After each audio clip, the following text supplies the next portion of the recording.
Rumah samping tol.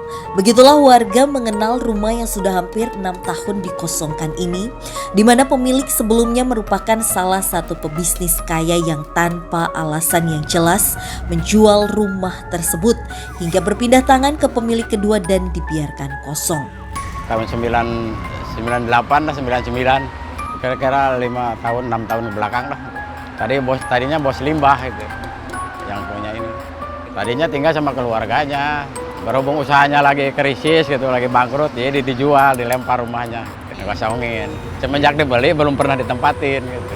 Sekilas, bak rumah kosong biasa namun ternyata terdapat segudang cerita mistis yang dituturkan warga sekitar. Berkaitan dengan peristiwa mengenaskan yang berasal dari tragedi kecelakaan yang kerap menewaskan beberapa pengendara yang melintas di jalur tol Karawang, Jakarta. Tabrakan bis, aduh sampai 1 bis itu. Warga baru zaman dulu, waktu pertama dibuka 1 jalur. Yang belum lama ini di bawah tol semua itu mobil berhenti dihajar. Kecelakaan yang kerap terjadi seakan tak hanya dari faktor kelalaian semata, melainkan adanya rumor bahwa hal tersebut disinyalir berkaitan dengan hal gaib, yang mana berasal dari area seberang yaitu hutan dan sumur dongkol. Dulunya pernah bekas kuburan, lagi bekas pemakaman umum orang sini kan, dulunya ini bekas kampung. Banyaknya korban yang tewas kerap diisukan menempati dan bersemayam di rumah yang kini dibiarkan kosong, hingga sebagian orang yang tidak bertanggung jawab kerap melakukan hal yang terlarang, meski harus berhadapan dengan resiko atas perbuatannya. Ya waktu zaman nomor itu kan dia nginfo, dia pas di dalam dibanting-banting. Tapi dia nggak berani tinggal di rumah ini, paling naruh sesajen doang, dia tinggalnya di rumah saya. Pada ngopi itu, gelasnya terbang sendiri gitu. Katanya di sininya nggak dikasih air katanya. Lantas, apakah penelusuran kami malam ini mampu menguak alasan lain mengapa rumah ini ditinggalkan? Serta apakah fenomena ganjil yang ada disebabkan oleh maraknya korban kecelakaan?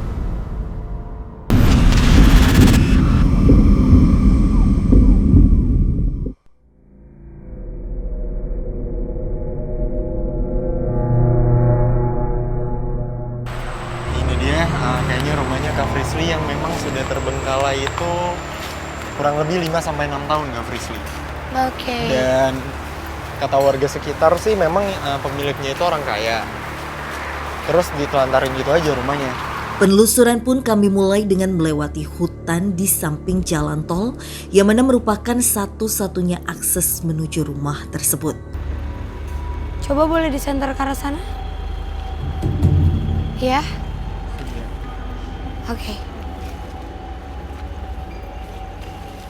Oke, sebenarnya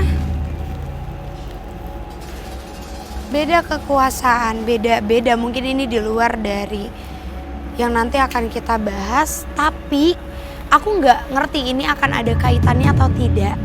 Yang jelas adalah gerombolan makhluk ini, yang kerbau hitam itu semuanya full hitam, bahkan matanya juga full hitam. Tapi berada di sini. Kak Frisly, sosok-sosok seperti ini tuh bisa diajak komunikasi nggak sih? Bisa kita tanya-tanya gitu? Aku malah dapat gambaran peristiwa. Arahnya itu adalah dari dalam hutan di dalam sana, Fasya. Biasanya mereka melintas, benar-benar melintas ke sini dan akan melintasi jalanan ini. Jadi jalan tol ini ya. Sebelum tadi kamu juga bilang sering terjadi kecelakaan. Iya. Kayaknya memang ini ada kaitannya sama pembuatan tol yang sepertinya kalau di zaman dulu terkenal dengan sesuatu yang harus ditumbalkan. Tapi mungkin yang ditumbalkan dari pembangunan ini hanya potongan kepala kerbau saja yang ditanam dan memang sudah didoakan. Jadi tandanya apabila ada sesuatu yang akan kejadian seperti kecelakaan yang tadi dimaksud, itu biasanya adalah orang, mungkin 1-2 orang atau bahkan pengemudinya langsung akan melihat seperti adanya sesuatu yang menyeberang. Tapi itu akan hitam. Jadi mereka berusaha untuk menghindari biasanya. Meski belum sampai ke tempat tujuan, teka-teki dan tragedi kecelakaan yang terjadi sedikit berhasil dikuak Frisly. Yang mana para korban yang selamat kerap mengaku melihat sosok astral yang melintas dari arah hutan. Kalau yang selamat mah saya tanya ada yang nyebrang katanya. Jadi ngerem mendadak. Coba kita ngedeket ke arah situ kali ya. Soalnya itu lagi ada satu sosok lagi. Sini. Assalamualaikum, jangan pergi. Seakan berkaitan dengan sosok astral menyerupai kerbau hitam, Frisly kembali merasakan adanya sosok astral di balik rimbunnya pepohonan. Mau tahu sekarang, di pohon-pohon ini, saat ini bahkan di dua pohon yang sama, ini Fasya, Kanan kiri ini ya. sedang ada sosok tinggi banget. Dan ini kan juga posisinya dia kayak gerbang gini ya, nutup. Iya. Ini sosoknya tinggi banget, tapi sorry kamu boleh pegang. Aduh. Gak apa-apa, pegang apa-apa. aja batang pohonnya. Kamu bisa ngerasain ini batang kan? Iya. Tapi saat ini yang aku pegang, itu justru kaki dari si sosok yang besarnya sama seperti batang ini. Jadi kurus dan membuka lebar ke arah sini. Sebentar, ini kan sosok hitam besar kata Kak Frisly itu sosok yang memang biasa kita temui atau beda lagi? Enggak, biasanya memang kalau aku sering ketemu sosok yang kayak gini tuh, kalau misalnya memang pernah ada seperti bukit atau sesuatu yang dibelah. Jadi biasanya penunggu ini akan ada di sebelah sini dan akan ada di seberang. Oh, ada dua sosok. Iya, ini kayak pembuka gerbang. Ini di hutan Kujang itu dulu zaman dulunya namanya tempat itu Istana Muda ya, ada orang zaman dulu tinggi banget. Sebelum kita masuk ke dalam sana, kita harus ngelewatin sosok ini. Ini jujur aja, tinggi banget, bahkan aku nggak bisa ngelihat dari bagian pinggang ke atas. Oke, tapi ini sosok yang positif atau negatif Kak Frisly?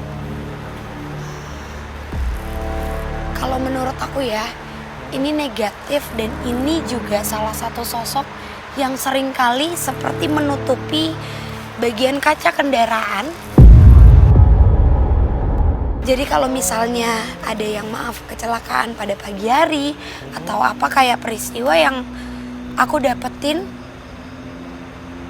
ada satu mobil besar yang dia tuh ngeliat seperti kabut.